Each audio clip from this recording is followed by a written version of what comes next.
Hi everyone! Welcome back to my channel. So for today's video ay sasagutin natin ang isang tanong galing kay Frederickson.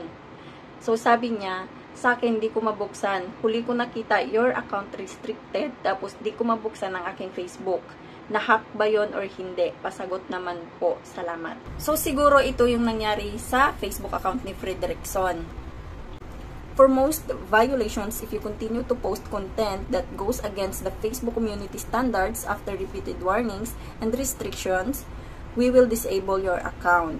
So, kapag tuloy-tuloy pa rin ang inyong violations, kahit na nagbigay na ng warning and ng restriction si Meta, ay siya na mismo ang magde-decide na tanggalin ang inyong Facebook account. Kung hindi nyo na ma-open or ma-recover ang inyong Facebook account, ibig sabihin ay tinanggal na mismo ni Meta ang inyong mga access sa inyong Facebook account. So, hindi siya na-hack dahil yon sa mga violations na hindi nyo nasunod. Pero kung nagkamali si Meta sa pag-disable ng inyong Facebook account, ay pwede pa rin kayong mag-appeal for review. Pero kung mag-a-appeal kayo, mas magandang gamitin ang laptop or computer. Kasi minsan, pag sa cellphone lang is hindi siya ma-open yung mga links na sinisend ng support ni Meta.